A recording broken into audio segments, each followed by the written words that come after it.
días, ¿cómo les va? Empezamos una nueva emisión de Los Siete Locos. Varios temas tenemos hoy en el programa. Vamos a hablar de teatro. Nos visita Cristina Vanegas, la actriz Cristina Vanegas, a raíz del estreno del Jardín de los Cerezos de Chejov en el Teatro San Martín. Estará también con nosotros Luis Obsejevich, el presidente de la Fundación Konex, que acaba de sacar su libro de memorias. Y vamos a empezar con un tema bastante tremendo a raíz de la aparición de este libro, El rechazo mundial a los judíos. Ahí presentamos a su autor. Daniel Muchnik es periodista y licenciado en Historia, especializado en temas políticos, económicos y sociales. Trabajó en algunos de los medios gráficos más importantes del país. Es autor de 20 libros, entre ellos El rechazo mundial a los judíos, su último título publicado.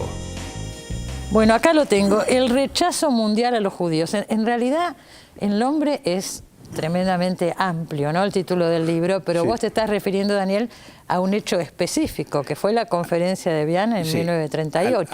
A la década del 30 y del 40. Claro. La conferencia de Viana no tiene nada que ver con el agua mineral. Pero el agua viene de ahí, ¿o no? El agua viene de ahí, claro, por supuesto. Es una zona turística que está en la frontera con Suiza. Claro, frente al lago Lehmann. Frente al lago Lehmann, una cosa media paradisíaca.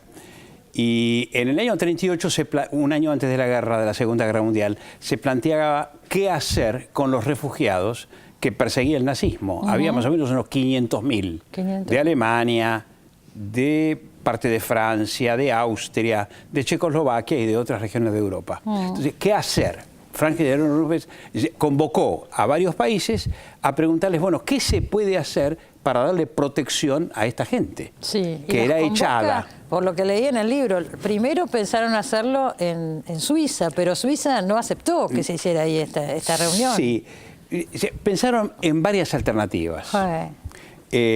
Porque el genocidio no estaba planteado de entrada. No, claro. Lo único que estaba planteado de entrada en el mundo nazi era echar a los judíos. Los querían fuera de Alemania. Fuera de Europa. Fuera de Europa. Entonces, digamos, hicieron lo imposible para que sacaran los petates y se fueran. Los judíos alemanes no se sentían judíos, se sentían alemanes, eran alemanes.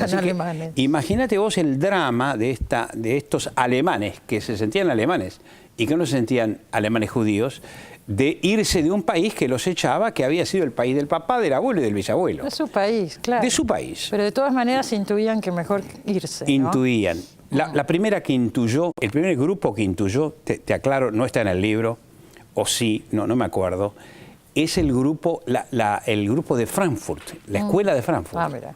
Hannah Arendt se va en el 33, apenas Hitler toma el poder. Se dan cuenta. Y los intelectuales se escapan. Hannah Arendt se va a París. Sí. Y ahí luego, cuando ocupa el ejército nazi Francia, la capturan. Es decir, que los norteamericanos, los intelectuales, la salvan estando Hannah Arendt en la cárcel.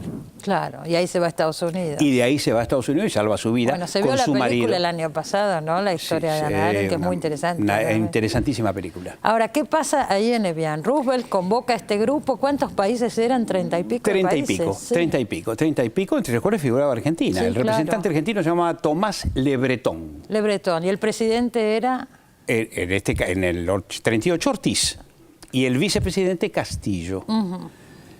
Había una dualidad de opiniones dentro del gobierno de Ortiz. Ortiz había sido abogado de los ferrocarriles británicos. Era un pro-aliado, digamos. En cambio, Castillo, como gran parte del mundo conservador argentino y gran parte del mundo antipersonalista dentro del regalismo, sí, la gente alvearista, admiraba al Eje, admiraba a Mussolini y admiraba el orden alemán. Pero además los admiraba porque eran los que podían parar a la ola roja, al terror rojo, a los comunistas. El terror del comunismo, claro. Entonces, de alguna manera, bregaban por ellos. Ahora, en esta conferencia en Evian, ningún país aceptó inmigración. Todos aceptaron. Todos aceptaron. ¿Pero ponían unas condiciones? Ponían condiciones y ponían reparos absolutamente, como llamaríamos ahora, impresionantes, increíbles, poco creíbles. Como por ejemplo, ¿qué decía? Perú decía, no podemos dejar entrar a los judíos porque los judíos van a perturbar la identidad indígena.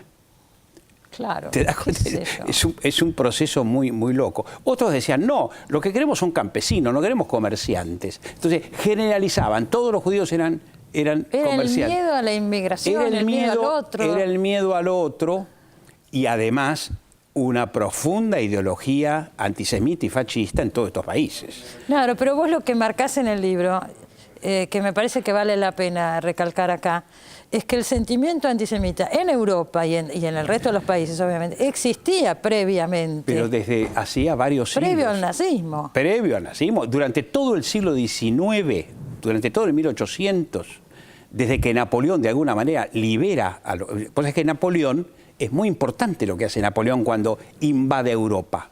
¿Por qué? Porque los judíos no tenían apellido, muy pocos tenían apellido. Es decir, fulano de tal era Ben Jacobo, que vivía en tal lugar. Claro. Eso quiere decir Ben, que viene hijo de ese lugar. Hijo de. Entonces, ¿qué pidió Napoleón? Que se pusieran los apellidos. Los apellidos, muchos apellidos, la gran mayoría de los apellidos viene de comienzo del siglo XIX.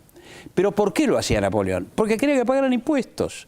Los quería ciudadanos que pagaran impuestos, no que fueran excluidos, que nadie se acordaba de ellos, claro, ¿no? Claro. No, que pagaran impuestos y por lo tanto apellido. Así que ese antisemitismo, ese odio se va gestando, se va, digamos, cocinando a lo largo del siglo XIX. Y mucho más en Austria, en Viena, que en Alemania, mucho más en Austria, en el Imperio Austrohúngaro, que era el que tenía un gran bolsón del mundo judío dentro del imperio que se llamaba Galicia, todo el sur de Polonia, ¿no? Eso pertenecía al Imperio Austrohúngaro. O sea que es un sentimiento que lo único que hace Hitler es ponerlo en un primer plano, utilizarlo, digamos. Más te diría. Bueno, eso no tiene nada que ver con lo que sucedió después, o sea, la Shoah es otra historia. No, la Shoah, el exterminio viene en el 41. Claro. Con la invasión. Ya con la guerra. Claro, con la invasión. Cuando se rompe el pacto Molotov-Ribbentrop, que se firmó en el 39, y Alemania invade Rusia. Sí. Ahí empieza el exterminio.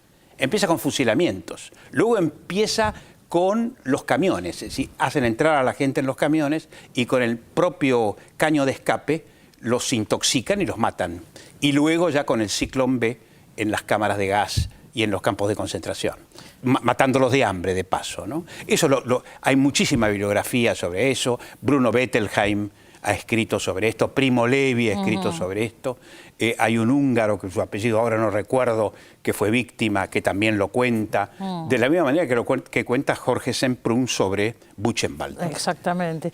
Pero sobre este episodio de Evian y que se podrían haber salvado tantas vidas, no hay tanto escrito. No hay, este libro no está... Es decir, hay abordajes académicos. Por ejemplo, yo cito ahí varios trabajos de Beatriz Gurevich y Leonardo Seckman, que trabajaron desde el punto de vista académico en rescatar información vinculada a esto. En Brasil se hizo lo mismo, en Chile se hizo lo mismo. Lo que yo hago es juntar material, es hacer un análisis de situación y hacer un libro periodístico, un libro que se pueda leer, Es un libro que rompa con la academia. para todo el mundo. Que sirva para todo el mundo. Y está marcando un hecho, claro, me parece terrible, trascendental y terrible, porque es la responsabilidad pasiva, o como la quieras llamar, pero así es. ¿Vos sabés cómo nació este libro? ¿Cómo nació, digamos, como interés mío para investigar? Vivian Forrester, no sé si la conoces, es una periodista. No solo la conozco, ha estado en este programa. Ha estado en este programa. Ha estado acá. Francesa, sí. Una periodista y una investigadora excepcional. Tiene un libro llamado La culpa de Occidente. Y en la paginita 2, yo voy leyendo el libro, me entusiasma, en la paginita 2 dice, la gran responsabilidad es de Evian, punto, y no sigue. Lo deja ahí. Lo deja ahí. Entonces digo, ¿qué es esto de Evian? ¿Qué es Evian? ¿Qué pasó en Evian? Entonces describo, en la primera parte del libro describo lo que es esto, ¿no? Pero había como una incoincidencia, porque vos contás en el libro Evian, bueno, ya decimos, es un lugar turístico, están las termas y demás. Un lugar de placer. Un lugar de placer donde todos los delegados de los países esos días la pasaron bárbaro. La pasaron bomba, como dicen los chicos. Sí, no sé si había conciencia de hasta dónde. No había conciencia, en el mundo no hubo conciencia. Recién comienza a haber conciencia en el 41-42. Porque nadie podía esperar la industrialización de la muerte. Nadie podía esperar la Shoah. Ni siquiera las propias víctimas podían esperar que se industrializara la muerte, que hubiera una línea de montaje para matar a 6 millones de personas. Sí, bueno, también. Así que, y había desaprensión, y había antisemitismo, y había profascismo. Era una década realmente compleja, con muchos tironeos ideológicos. Pero hay algo que vos marcás que también es muy inquietante, que son las pujas dentro mismo del mundo judío. Pero, en Estados ¿de qué Unidos, manera? por ejemplo, la comunidad judía, parte de la comunidad judía, Sí. se negaba a que llegaran... Por supuesto que sí, para no fomentar más antisemitismo. Lo mismo pasó en Alemania. Pero ¿cómo se entiende? Se entiende por la naturaleza humana, querida. Hay que leer a Todorov. Todorov lo cuenta muy bien en La memoria del mal y en todos sus estudios sobre el mal. En Alemania, en pleno proceso hitlerista y los judíos alemanes decían que no vengan más judíos polacos a vivir a Alemania, porque ellos son los que generan el antisemitismo. Sí, le transferían al otro. Claro. El otro le transfería al otro. Claro, pero ese es un pensamiento racista Es también. un pensamiento racista muy complejo. Lo mismo pasó en Estados Unidos. Había un grupo de lo que llamaban los judíos alemanes, que eran la línea conservadora dentro de la colectividad judía en Estados Unidos. En el año 30 en Estados Unidos se vivía un profundo antisemitismo. Había programas radiales, había muchísimos diarios que hacían una publicidad antisemita. Había muchos sacerdotes vinculados a esto y bueno, había un clima realmente muy feo, ¿no? El cartel prohibida la entrada para negros, perros y judíos se colocaba en muchos carteles a lo largo de Estados Unidos.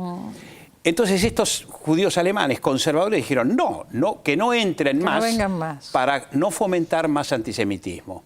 Otros, en cambio, que representaban a los judíos polacos y a los judíos del este de Europa, sí hicieron lo imposible, protestas, boicot de productos alemanes, hicieron muchísimas manifestaciones para que dejaran entrar y no dejaron entrar. Hubo cupos muy cerrados. El caso del San Luis, el caso del barco San Luis.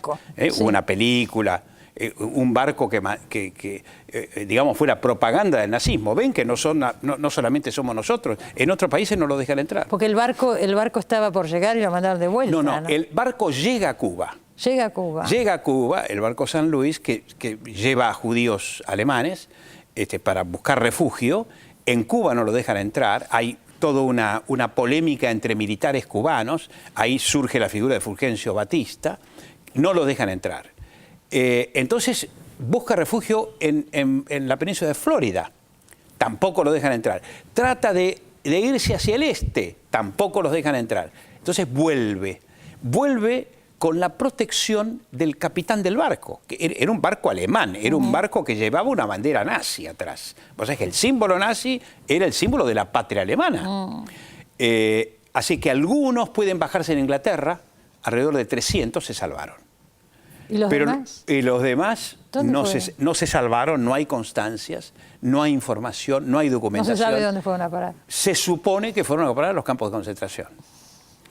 Es decir, los que bajaron en Bélgica o los que bajaron en otros puertos antes de llegar a Alemania, no se sabe. No se sabe. Ojo, en la Argentina y en Uruguay se trabajó mucho con el rechazo de los judíos que venían en los barcos y los mandaban de vuelta. Y los mandaban de vuelta. Sí, hay largos registros desde el año 40, comienzo de la guerra, 39-40, y hasta ahí. Y además hay una circular de la Cancillería Argentina que descubrió Beatriz Gurevich, esta investigadora, prohibiendo emitir visas a los judíos.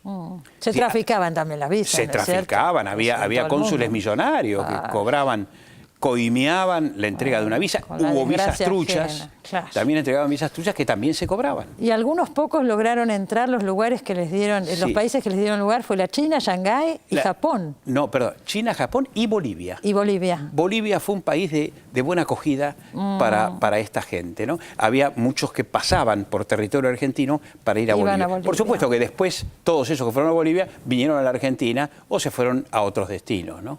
Henry Kissinger la familia fue a Shanghái, ¿no? A Shanghái. Fue de las familias judías alemanas que encontraron refugio en Shanghái, porque en China no había antisemitismo, en Japón tampoco. Claro. Shanghái era un puerto que luego, digamos, fue cercado por los japoneses, pero había un barrio especial donde había privaciones, falta de alimentos, enfermedades, dificultades. Era una especie de gueto, sí, claro. Pero salvaron la vida. Pero pudieron estar Pudieron en salvar. claro. Y entre ellos Henry Kissinger, y que lo después cuenta pasó a en su Estados memoria. Unidos, Henry Y Kissinger, después la fueron a familia. Estados Unidos, pudieron conseguir refugio en los Estados Unidos, se convirtió Kissinger en el hombre de relaciones exteriores de Nixon, ¿no? Ahora vos decís en un momento del libro, bueno, el mal continúa y el peligro continúa. El peligro continúa, fíjate el atentado contra, digamos, en todo proceso crítico económico de desconcierto político, asoma el temor al otro. Vemos las elecciones en el Parlamento Europeo ¿Qué esta te semana. parece? 25% tuvo el partido de Le Pen. ¿no? De Le Pen, que es un partido xenófobo y racista, 25%. tiene el 25% del electorado total francés. Y en Inglaterra hicieron buena votación también. Hicieron buena votación, en España ganaron los populares, en Italia ahí el socialdemócrata le mordieron los talones. No, hay una situación crítica en Europa. Y es la crisis, es lo que vos decís. Los momentos de crisis llevan a estos pensamientos. Las situaciones de crisis y de pánico llevan a pensar el otro es un peligro. Claro. El otro es un peligro, ¿no? Esto se vio perfectamente en los años 30, que viene con la crisis, que viene con la Gran Depresión del 29, 29. Pero que acá en la Argentina duró hasta el 32, 33. No hubo una depresión económica monstruosa como en Estados Unidos, que recién durante la declaración de la guerra sale de la crisis. Y sin embargo en el 38 no se permitió la entrada. En el 38 ya empiezan las limitaciones muy serias.